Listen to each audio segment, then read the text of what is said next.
cat is playing in the background, so if you hear that, I do apologise.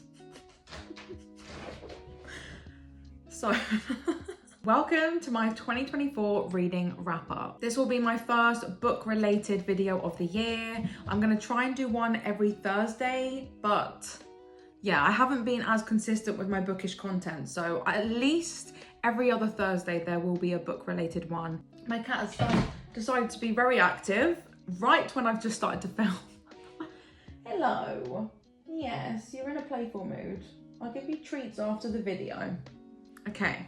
So this is just gonna be a very, very casual overview of what my 2024 reading was like. There's no manga in this video, it is just traditional books. So,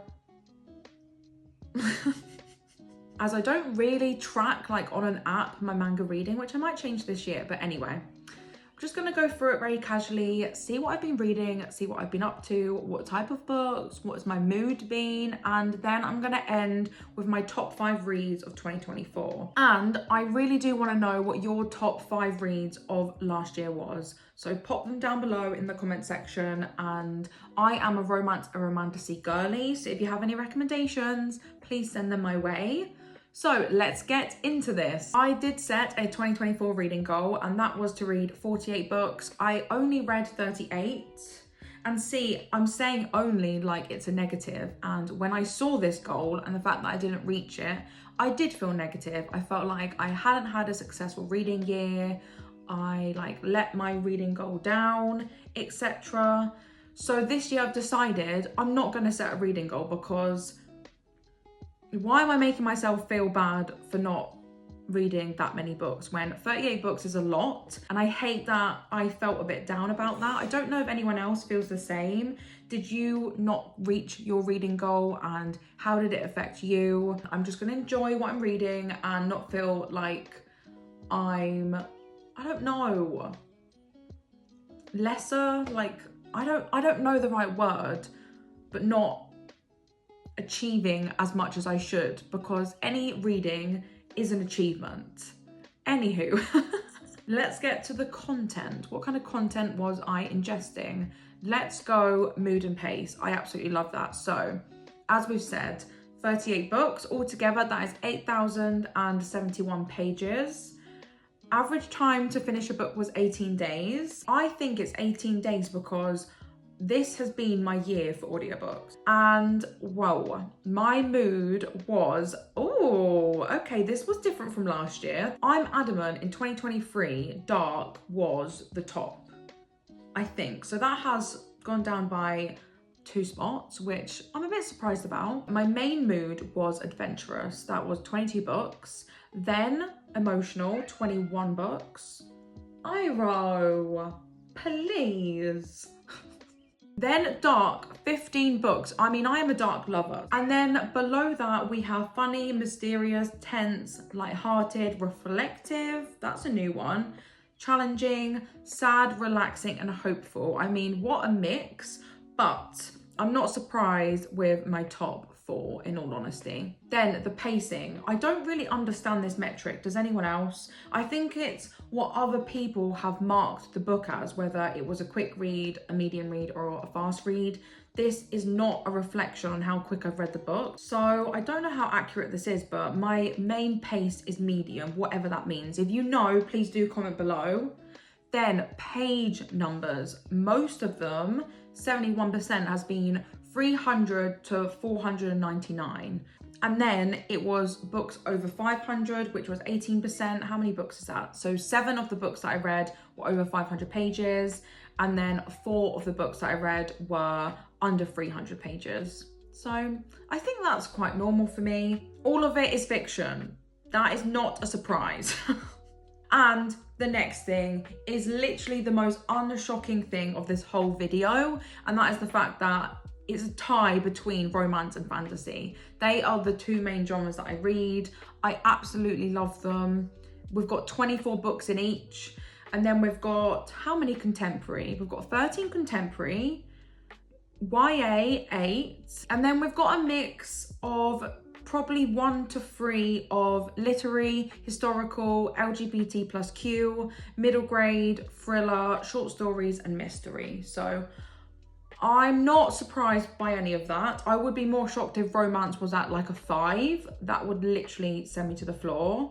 Now this, oh, I'm quite shocked at this actually, because I thought I had listened to more books this year compared to reading the physical copy. However, 39% of my reads have been via audiobooks and 61% has been by physical books. So I have read 10,056 pages and I've listened for a total of, what? 139.88 hours of books. That feels like a lot. Now, I have honestly been so obsessed with one author this year, and that has been Huang. I don't know what it is, her books are like crack to me. They're not the most amazing reads, I'm gonna admit that to you. However, I've been obsessed with reading all of her books. How many? I've read 7 and I'm nearly completing my 8th one. The books that I've read are the whole of the Kings of Sin series. I absolutely love them. They are great. As I've said, they're not amazing. They're not the best literature out there, but it has me by a chokehold. I absolutely love a billionaire romance. Each one has its own typical trope, which I absolutely loved. I do delve deep into the series in a YouTube video I made, but the background sound is really bad, so I do apologize for the music in that, but do give that a listen if you love that series, because I go into what I loved and didn't like about each of the books, who my favorite characters were, etc. And then I am about to finish the Twisted series. I'm on the last book now, Twisted Lies. And again, I have really enjoyed that series. Not as much as Kings of Sin though. And if you're an Anna Huang fan, we are getting fed this year. We are getting the 5th book in the Kings of Sin series, and then the 2nd book in her latest series, the 1st book being The Striker. I haven't read it yet and I can't wait to read it. It's definitely a book that I want to read ASAP. And it's on Kindle Unlimited, so I am going to be reading it on my Kindle, which I got for Christmas. Don't do that. He's chewing my rose plant, which my friend Sophia got me for my birthday. Roses are not allergic, like poisonous to cats. I just want to point that out. Iroh, no. Iroh. Say hi. You making all that fuss? You making all that fuss? Chill out. Okay, then we have Elle Madison and Robin D. Mahle. I think that's how you pronounce her surname. So these two authors, they wrote the book series, I was about to say Loch Ness, it's not Loch Ness. The Lochlannian Feuds series. So that's why they're both at number 4, and there was 4 books in that series. Then we have Free Holly Black, because I read the Folk of the Air series, which I absolutely loved.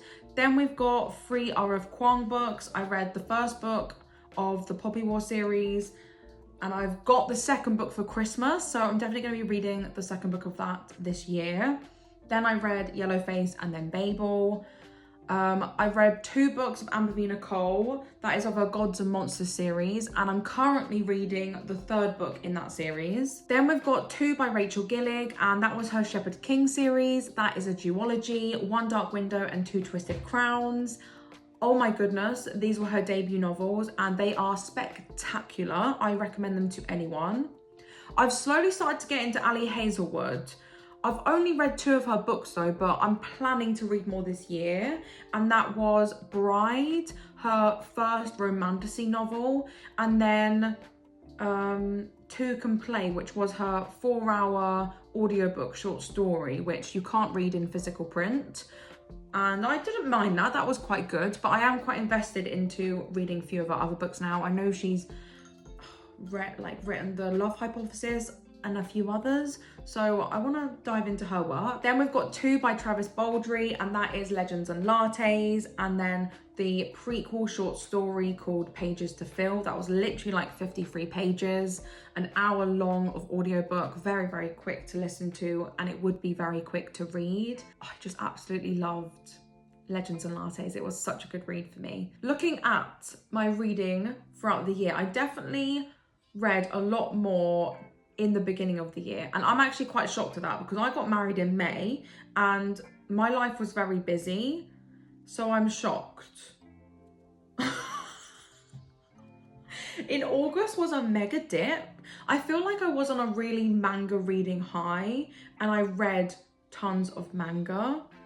But then it did go back up in September, and then obviously I feel like everyone reads a little bit less in December, and I've got so much going on in November because it's my birthday, it's my best friend's birthday, and then in December it's my husband's birthday, then it's Christmas. It's a crazy time. So I'm not surprised I read less then. My average rating was 3.51. Now that's pretty high actually, and I'm not mad about that. It means I've had a good reading year if I'm rating most of my books a 4-star or just under a 4-star. Before looking at that, I felt like my reading year wasn't that positive. Again, I think it was the mindset that I hadn't read enough and then I was over-analysing my reads, but this is why I love rating books straight away or a day after I've read them, because they capture my true feelings of how I felt when I finished the book. I rated 9 books a 4 and I rated 9 books a 3.5. So they were the most popular ratings. Let's go through the top ratings. So what I rated a 5. So I rated 2 Twisted Crowns a 5 and Legends and Lattes. Absolutely phenomenal. We've got a fantasy with elements of romance and then a cozy slice of life fantasy about an orc wanting to run and start a coffee shop. Phenomenal. 10 out of 10s. Then 2 out of 4.5, and that was Babel by Kuang. Masterpiece. I never thought I could read a book like that. It's the smartest book I've ever read. It made me think and delve deep into my feelings about society and just the characters, the storyline. It was amazing. Then the book of Azrael by Nicole. This was the first book in her Gods and Monsters series. This was my most anticipated, or should I say one of my most anticipated reads of the year. I absolutely loved it. This was a romantasy. The second book wasn't as good as the first. However, I still loved it, and this is meant to be like a 6 to 7 book series, so I'm definitely going to be being fed by Nicole throughout the next couple of years. Then 2 at 4.25, so we've got the second book in the Folk of the Air series by Holly Black, The Wicked King. That book was a chef's kiss for me. It was amazing. It was such a good second installment to that series. Sadly, the last book just fell flat for me, but the tension, the character development, the situation and the scenarios, the plot twist, the cliffhanger, this book was great. And then we've got the first book in the Shepherd King series, One Dark Window. I love it. I will read anything by Rachel Gillig going forward. Debut novel, absolutely obsessed with the series. Please give me more. I really hope she's writing something right now. And then the 9 that I rated a 4. Let's have a little look. So I rated The Guest Cat by Takashi Hirade a 4. Such a sweet book, a very different book. I would say it's a short story. It's 144 pages. And I did shed a little tear when I finished. I did.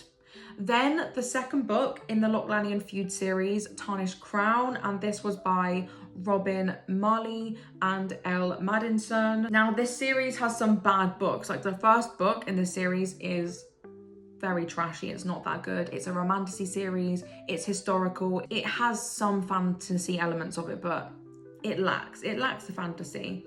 However, book 2 is Enemies to Lovers. It made me fall in love with the series. I nearly let it go because of how bad the first book was, but the second book stole the show for me. The next books weren't as good, but they still kept, the plots were still engaging and the storylines were good compared to the first one. Honestly, the first one is just, I can't even speak about it without wanting to laugh my head off. Then we've got the first book in the Poppy War series by Kuang. I mean, if you love fantasy and you like morally grey characters and you like really tough decisions, it's quite political. It has some really, really tough scenes in it, and it speaks about war quite a bit. Oh, please read it, it's great, but trigger warnings, I'm telling you now. Then we've got Honey and Spice by Bolu Babalola. I love this. This was a college romance and a fake dating situationship.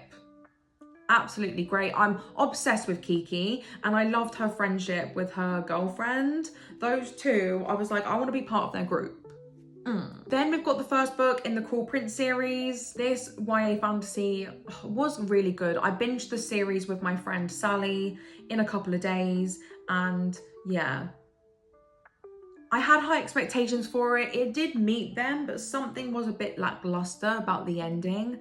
I have heard that we are getting more content of this series and from Carden's point of view, so I will be reading that book as soon as it's out.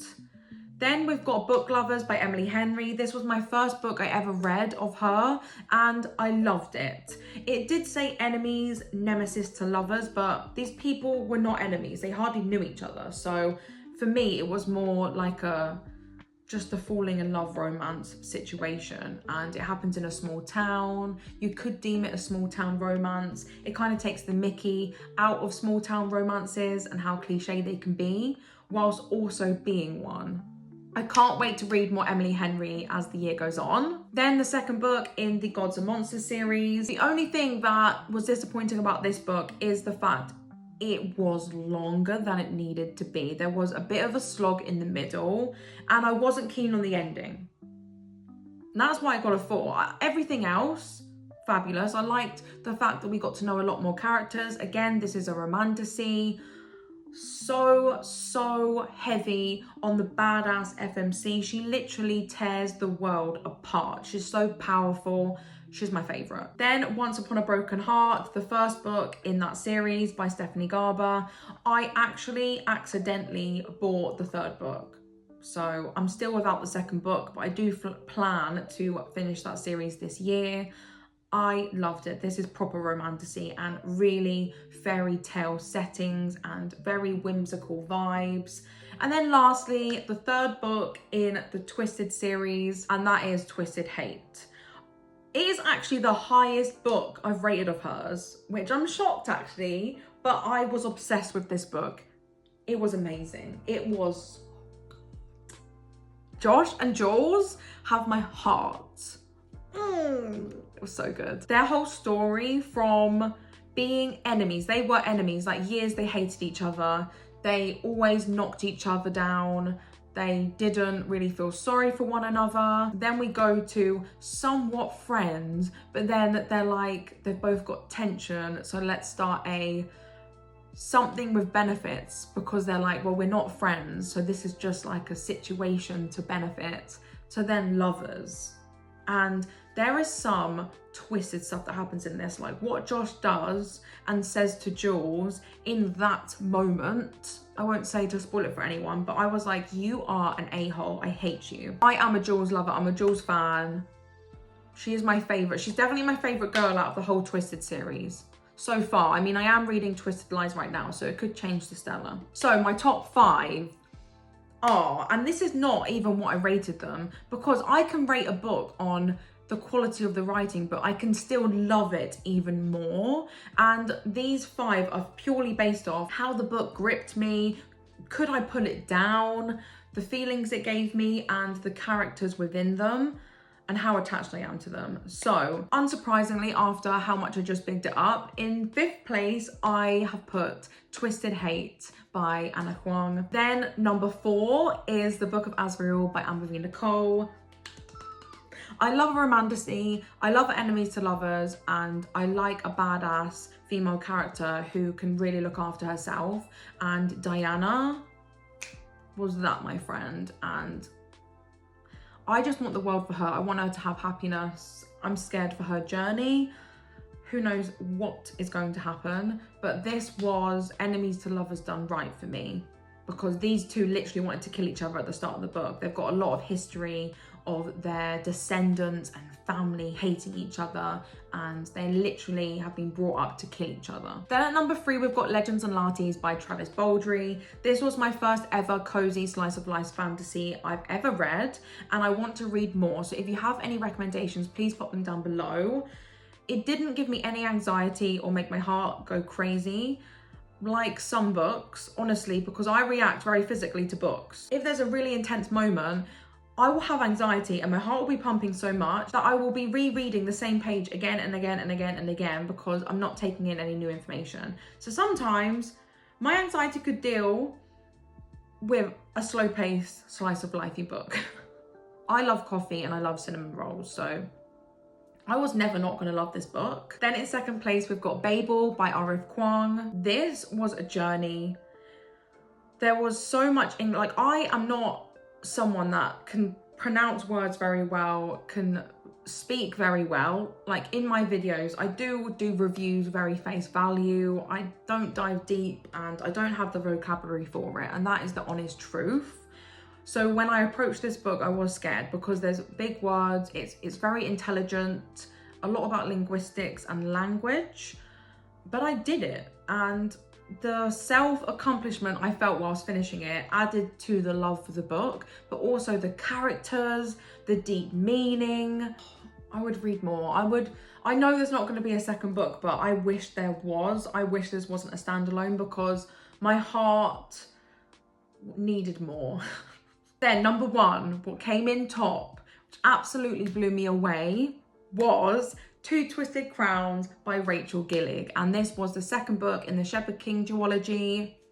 Unbeatable. I mean, I didn't think anything could top the first book in the series. Like I was like, oh, it's not going to be as good as the first book. The first book was really good. No, the second book was phenomenal.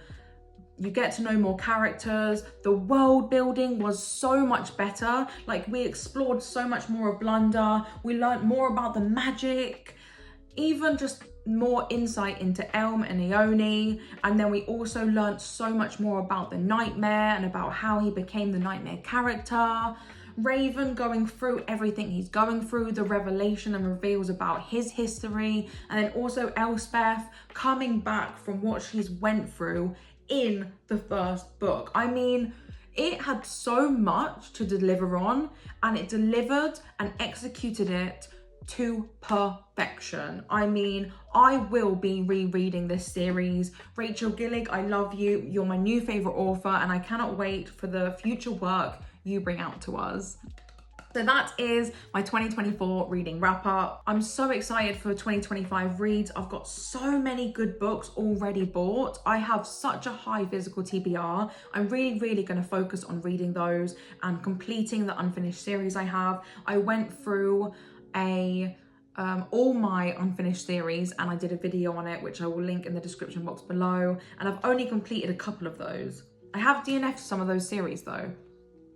So the number has decreased, but not by enough. So my aim is to finish my ongoing series, read my physical TBR, and to also read more on my Kindle because I got one for Christmas. I'm going to be reading a hell of a lot more books on here and so much more manga. Please do let me know how your reading was in 2024 and what you're most looking forward to reading in 2025.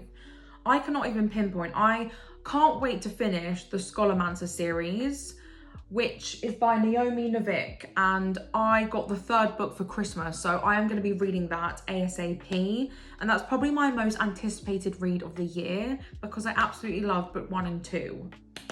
If you feel like your reading vibes are similar to me and you haven't subscribed to this channel, please do subscribe and follow along with my reading journey this year. So I'm going to leave you here. I hope you enjoyed the video and I hope to see you in the next one. Bye guys.